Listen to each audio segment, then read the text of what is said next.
हमारी नजरिया क्या है? वर्तमान समय में अगर देश में मणिपुर की घटना हो रही है, उस पर हम क्या सोचते हैं? गांधी के विरासत को मिटाया जा रहा है, उसके संबंध में हम क्या सोचते हैं? इन चीज़ों को सोचे बगैर हम सिर्फ अपने दायरे में अगर बैठ करके बात करेंगे तो मुझे लगता है कि हम वो जो गांधी ने कहा था, एक हाथी को 7 अंधे देख रहे थे और सब अपने अपने हिसाब से देख रहे थे कि हाथी ऐसा ही होता है। हाँ, तो हमारी स्थिति कहीं वैसा ही नहीं होती।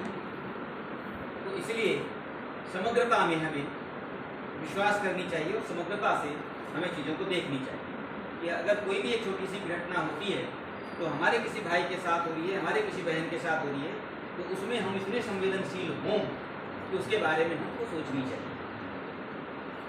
मित्रों, इस देश में जो भी परिवर्तन आए या जो भी आक्रांता आए, आक्रांता मतलब जो भी बाहर से आक्रमणकारी आए, वो किस लिए आए?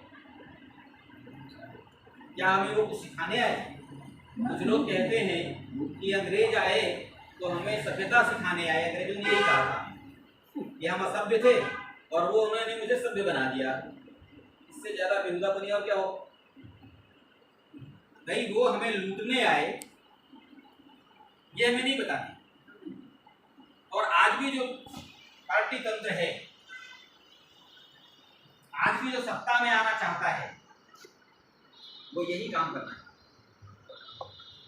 सत्ता इसीलिए चाहिए कि हम संसाधनों का कैसे अपने हिसाब से अपने हाथों में कैसे ले सकेंगे, कैसे दोहन कर सकेंगे, इसीलिए हमें सत्ता चाहिए। और सत्ता किस लिए चाहिए? कोई एक व्यक्ति किसी गांव का प्रमुख बनना चाहता है, मुखिया बनना चाहता है, सरपंच बनना चाहता है, क्यों चाहता है? साधारण सी बात। उसके दिमाग में क्या होता है? शायद एक आध व्यक्ति हो इस 4 लाख गांव में, जो गांव में परिवर्तन या गांव में कुछ करना चाहता हो। बाकी 3,99,999 तो चाहते हैं कि भाई ये जो गांव की संपत्ति है या जो गांव में जो फंड आ रहा है उसके मालिक हम बन जाए समेट। तो ये जो परिस्थितियां हैं, ये कैसे आई? और आज की जो लूट चल रही है, इस लूट पर भी हमें ध्यान देना पड़ेगा और हमें ये सोचना पड़ेगा कि हम जिस दलमुख की बात कर रहे हैं, पक्षमुख की बात कर रहे हैं, हमारी दृष्टि हमारे संसाधनों के प्रति क्या होगी? ये जो देश के संसाधन हैं, इन संसाधनों को लेकर के हमारी विचारधारा क्या होगी, हम क्या सोचते हैं और हम उसको कैसे यूटिलाइज करेंगे या उसको कैसे डिस्ट्रीब्यूट करेंगे, इस पर हमारा स्पष्ट नजरिया होना चाहिए। ये मेरा मानना है। मैं पूरी चीज लेके नहीं आया।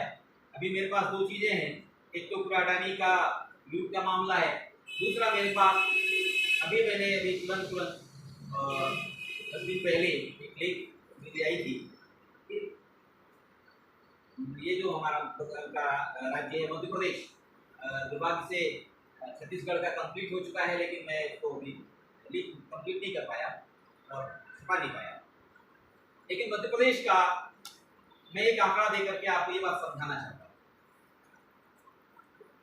अभी सुख भाई कह रहे थे ना कल कि गांव में एक गांव के लिए इतने करोड़ रुपए का फंड आएगा, आपको खर्च करने के लिए पैसे अफरात हैं, बहुत हैं, विकास की योजनाएं आप बना सकते हैं। कुछ तो है। संविधान की बात हम करते हैं, 368 की बात खूब करते हैं, लेकिन आज तक जो संविधान में लागू है, जो चीजें हैं, दुर्भाग्य से इस देश में लागू नहीं। ये दुर्भाग्य है। और इस देश के जो आज तक जो सत्ताधारी रहे, उन्होंने क्या किया है? उन्होंने इस देश के साथ बहुत गद्दारी की है। ये मैं गद्दारी शब्द कह रहा हूँ। क्यों कह रहा हूँ? इसके पीछे मेरा लॉजिक है। इस देश में जो संविधान के तहत दी गए प्रावधान हैं, जो जनहित के हैं, वो जनता को कभी नहीं बताया गया,